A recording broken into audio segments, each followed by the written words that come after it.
Hello বন্ধুরা, শুভ সকাল। Lifestyle with রূপালীতে সবাইকে স্বাগত। কেমন আছো সবাই? আজকে আমি ভিডিও করতে চলে এলাম মায়ের পরিবর্তে। তো আজকে তোমাদের কাছে একটা হেবি সুন্দর রান্না নিয়ে চলে এসেছি আমি। সবাই তো দেখে বুঝতেই পারছো, এটা হচ্ছে কাঁকড়া। আর এটা কিন্তু সুন্দরবনের কাঁকড়া। আমি কোথা থেকে নিয়েছি সেটা তোমাদেরকে বলে দিচ্ছি।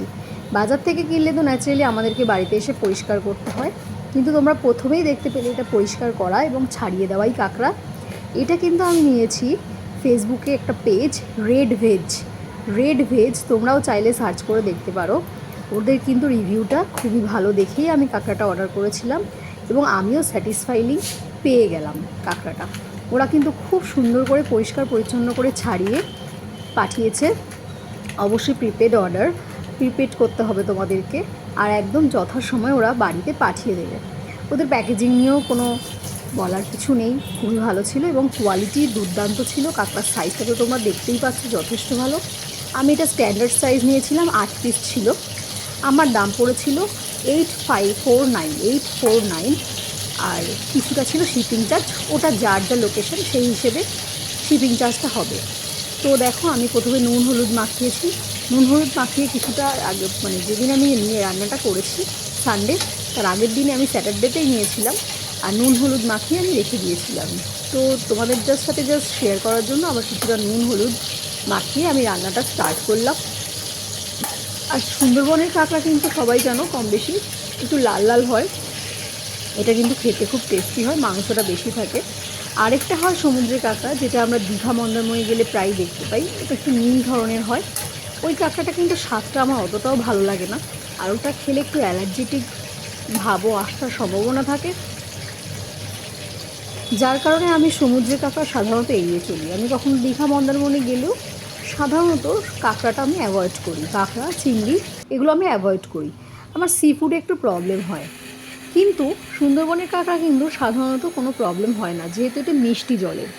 আমি ছোটোবেলা থেকেই কাঁকড়া খেতে প্রচণ্ড ভালোবাসি। আর আমাদের সচরাচর বাজারে যেটা পাওয়া যায় সেটা কিন্তু এই মাড ক্র্যাবটা, মানে সুন্দরবনের এই মাড ক্র্যাবটা, এটাই কিন্তু বেশি পাওয়া যায়। তো সুন্দরবনের কাঁকড়া তো খুবই স্বাদের, মানে অতুলনীয়। আর ব্যাপারটা হচ্ছে এর কিন্তু পুষ্টিও আছে। আর মূলত বড় সাইজের কাঁকড়া, সুন্দরবনের যে কাঁকড়াগুলো, বড় সাইজের কাঁকড়াগুলো খেতে কিন্তু দুর্দান্ত। আর ছোটো ছোটো কাঁকড়া পাওয়া যায়, সেগুলোও কিন্তু চচ্চড়ি করে বা লাউ চিংড়ি, লাউ শাকের মধ্যে, বা লাউয়ের সাথে যেরকম আমরা লাউ চিংড়ি খাই, ওগুলো লাউ কাঁকড়া খেতেও খুব ভালো লাগে। তোমরা কখনো খেয়েছো কি না জানি না, না খেলে একবার ট্রাই করে দেখতে পারো। তো যাই হোক, আমি দেখো প্রথমে ওই কাঁকড়ার ওগুলো একটুখানি ভেজে নিলাম। কড়াইতে প্রথমেই দিয়ে দিয়েছি সর্ষের তেল গরম হওয়ার সাথে সাথে আমি হালকা গরম হলেই আমি ওগুলো ভেজে তুলে রাখলাম। তারপর একে একে কাঁকড়ার ক্লগুলো এবং সব লেগগুলো, মানে পাগুলো আমি ভেজে তুলে রাখলাম। আর এই ক্লগুলো খেতেই কিন্তু আমার খুব ভালো লাগে। আর তোমাদের আরেকটা কথা বলি, আমি ক্লগুলো একটু শিল দিয়ে থেতো করে ফাটিয়ে নিয়েছিলাম, যাতে ভেতরে তেল মশলাটা ঢোকে। তো রান্নাটা কেমন হয়েছিল লাস্টেই বলছি, আগে তোমাদেরকে দেখিয়েই নিই। আমি ওই যে তেলে একটু সামান্য একটু অ্যাড করলাম তেল, কাঁকড়াটা ভাজতে ভাজতে তেলটা একটু কমে এসেছিলো, তো আর একটু সামান্য অ্যাড করলাম। আর তোমরা দেখেছো যে কাঁকড়াটা কিন্তু ঘিলু ভর্তি। এখানে একটা কথা বলি, তোমরা বাজার থেকে যখন কাঁকড়া কিনবে সাধারণত দু রকম কাঁকড়া হয়, একটা ছেলে কাঁকড়া, একটা মেয়ে কাঁকড়া, মানে ফিমেল আর মেল। তোমরা কিন্তু ফিমেল কাঁকড়াটা কেনার চেষ্টা করবে। ফিমেল কাঁকড়াতে ওই ডিম আর ঘিলুর অংশটা বেশি থাকে। মেল কাঁকড়াতেও ঘিলু থাকে, তবে অতটা টেস্ট হয় না মেল কাঁকড়ার ঘিলুটা, কিন্তু ফিমেল কাঁকড়ার ঘিলুটা একটু হলুদ হলুদ রঙের হয় এবং খুব টেস্টি হয়। তো আমাকে কিন্তু যে দিদি রেড ভেজ থেকে যে দিদি পাঠিয়েছিল, উনি ম্যাক্সিমামই ফিমেল কাঁকড়াই পাঠিয়েছে। এটা কিন্তু আমি ওনাকে বলে দিইনি, মানে উনি নিজে থেকেই ফিমেল কাঁকড়াগুলোই পাঠিয়েছে, কারণ প্রত্যেকটা কাঁকড়াতেই ঘিলু ভর্তি ছিল এবং হলুদ হলুদ ঘিলু ছিল, দু একটা বাদ দিয়ে। তো দেখো, আমি এই তেলের মধ্যে, তেল গরম হওয়ার পরে তেলে দিয়ে দিচ্ছি হচ্ছে তেজপাতা আর গোটা গরম মশলা, মানে একটা এলাচ দিয়েছি। খুব সামান্য মশলাতেই আমি রান্না করি সাধারণত, তো আজকেও সেটাই করলাম, একটু কষা কষা করবো কাঁকড়াটা। তো একটা একটা এলাচ দিয়েছি, একটা লবঙ্গ দিয়েছি, একটু দারচিনি দিয়েছি, গোটা গরম মশলা দিয়েছি, আর একটু জিরে ফোড়ন দিয়েছি। দিয়ে ভালো করে আমি একটু গরম করে নিয়ে তারপর দিয়ে দিচ্ছি হচ্ছে পেঁয়াজ কুচোনোটা কিন্তু ভালো করে অনেকক্ষণ ধরে আমি নাড়াচাড়া করব। পেঁয়াজটা যেন ওটা নাড়াচাড়া করে যখন পেঁয়াজটা প্রায় ভাজা ভাজা হয়ে আসবে, তারপর বাকি মশলাগুলো অ্যাড করছি। তো যাই হোক, যেটা তোমাদেরকে বলছিলাম সেটা হচ্ছে যে কাঁকড়া কাঁকড়া তোমরা চেষ্টা করবে ফিমেল কাঁকড়া নেওয়ার। দোকানে একটু জিজ্ঞাসা করে নেবে। প্রথমে বাইরে থেকে চট করে দেখলে তোমরা বুঝতে পারবে না যে ফিমেল কাঁকড়া বা কোনটা মেল কাঁকড়া। যে বিক্রি করছে তার কাছে জিজ্ঞেস করে নেবে যে ফিমেল কাঁকড়া কোনটা। ফিমেল কাঁকড়াগুলো নিলে কিন্তু তাতে স্বাদটা বেশি থাকে। আর দেখো, আমি পেঁয়াজটা ভাজার সময় একটুখানি নুন অ্যাড করে দিলাম, তাতে তাড়াতাড়ি পেঁয়াজটা নরম হয়ে যায়। আর সুন্দরবনের কাঁকড়া মেন বৈশিষ্ট্য কিন্তু এর স্বাদ। সমুদ্রের কাঁকড়া অনেকেই হয়তো তোমরা কম বেশি খেয়েছো দীঘা বা পুরীতে ঘুরতে গিয়ে, তবে তার তুলনায় সুন্দরবনের কাঁকড়া মানে যেটা আমরা মাঠ ক্র্যাব বলি, মাঠ ক্র্যাবের কিন্তু স্বাদটাই আলাদা। তোমরা হয়তো জেনে থাকবে অনেকেই। আর এই কাঁকড়াটাই আমি পেয়েছিলাম এবং এটাই চাইছিলাম। তো দেখো, আমার পেঁয়াজটা ভাজা ভাজা হয়ে যাওয়ার পরে আমি কি মশলা দিচ্ছি।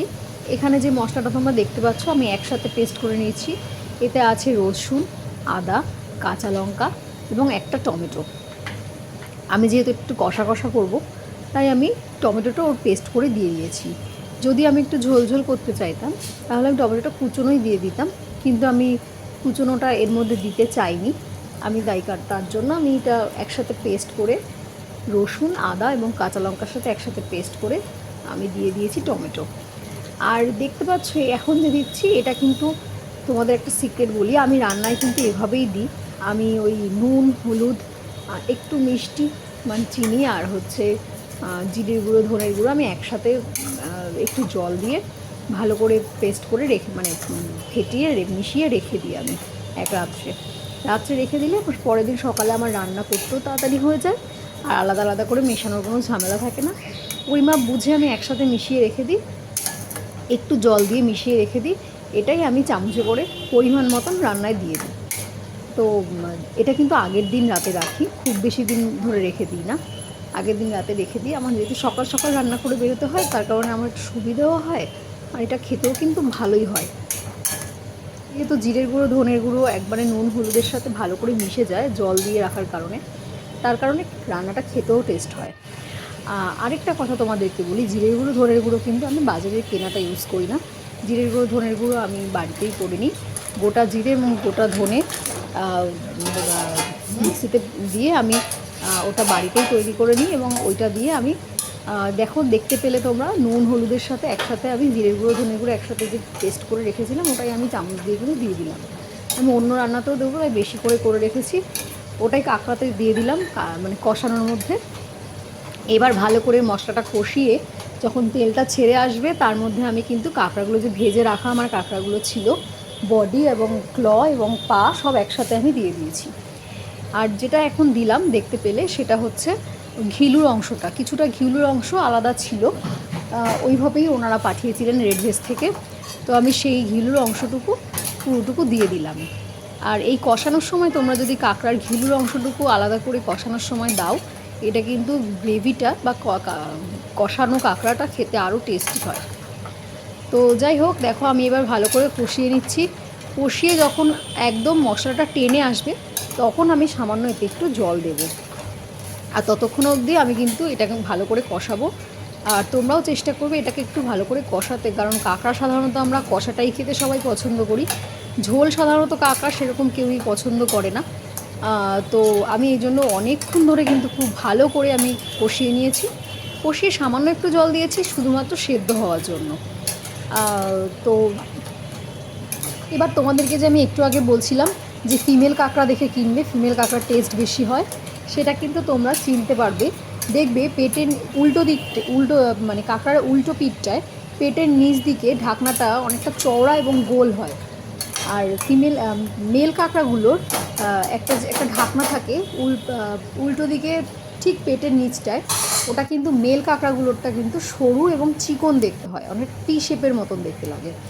তো চেষ্টা করবে তোমরা যেগুলো নিচের অংশের ঢাকনাটা যে চওড়া বা গোলগাল সেরকম কাঁকড়া নিতে, সেটাতে ঘিলুটা খুব বেশি টেস্টি হয়। দুটোতেই ঘিলু থাকে, তবে ফিমেল কাঁকড়ার ঘিলুটা হলুদ রঙের হয় এবং খুব টেস্টি হয়। তো যাই হোক, এইভাবে যদি তোমরা কাঁকড়াটা কেনো, যারা কিনবে, তারা কিন্তু আশা করছি ফিমেল কাঁকড়াটা নিলে তোমরা বেশি টেস্টফুল হবে।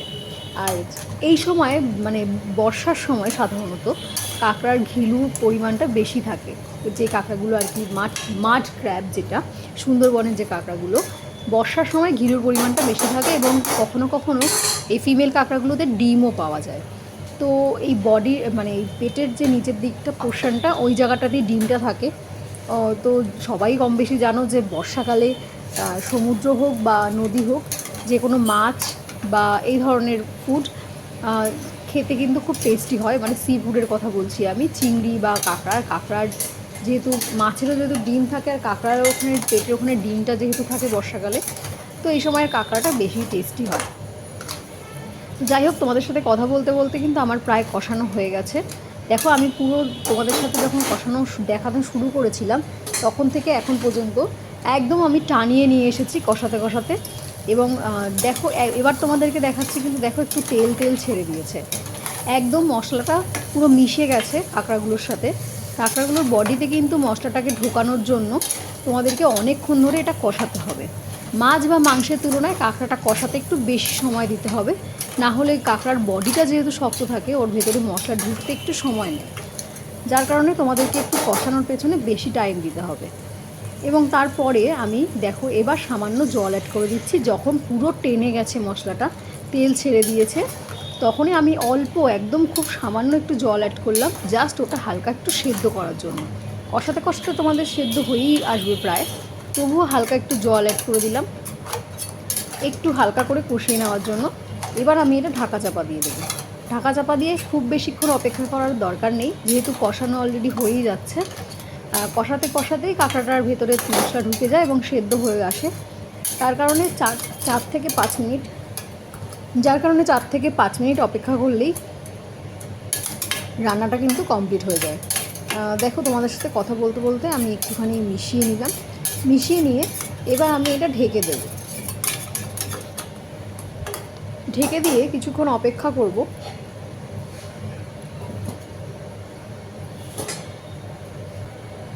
দেখো, আমার 5 থেকে 6 মিনিট অপেক্ষা করার পর এবার ঢাকনাটা তোলার পালা।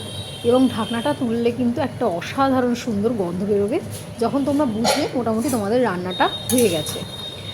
তো আমি এই পরিস্থিতিতে একটু গরম মশলার গুঁড়ো অ্যাড করব।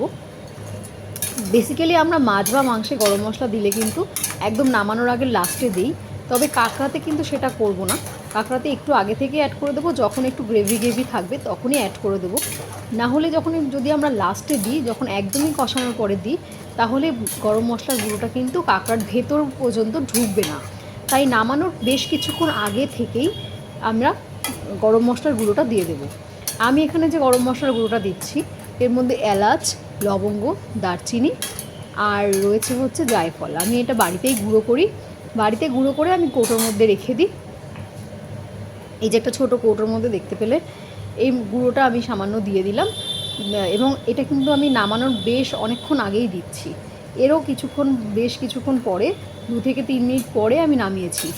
তো গরম মশলার গুঁড়োটা দিয়ে দিলাম, একটু বেশি করেই দেবে, কেননা যেহেতু এগুলো মানে নদীর কাঁকড়া, একটু এগুলোতে গরম মশলার গুঁড়ো এবং মশলাপাতি বেশি করে না দিলে কিন্তু হালকা একটা গন্ধ লাগবে, যার কারণে গরম মশলার গুঁড়োটা একটু বেশি পরিমাণেই দেবে। দিয়ে তারপর ভালো করে নাড়িয়ে আমি আবার কিছুক্ষণ অপেক্ষা করব। এই যে হালকা যে জলটা আছে, সেই জলটা একটু টেনে গেলেই তারপরেই আমি কাঁকড়াটা নামিয়ে দেবো এবং আমার কমপ্লিট হয়ে যাবে। আমার কিন্তু রান্নার প্রসেস আর বেশি কিছু নেই, রান্নার প্রসেস এবার কমপ্লিট হয়ে গেছে।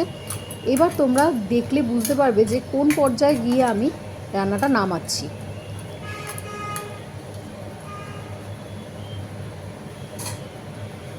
দেখো, আমি নামিয়ে নিয়ে তোমাদের সাথে শেয়ার করতে এলাম। এই পর্যায়ে মানে একদমই যখন ঝোলটা টেনে যাবে, গামাখা গামাখা হয়ে যাবে, তখন কিন্তু আমি এটা নামিয়ে নিয়েছি। এবং বিশ্বাস করবে না, এত সুন্দর গন্ধ বেরোচ্ছে এখন, মানে কাঁকড়া আর মশলা মিশিয়ে একটা অসাধারণ গন্ধ বেরোচ্ছে।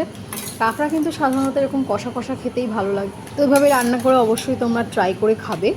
আর আমার ভিডিওটা কেমন লাগলো অবশ্যই জানিও, অবশ্যই কমেন্টস করো, লাইক করো এবং ভিডিওটা শেয়ার করো। চলো, আজকের মতন রাখছি, টাটা।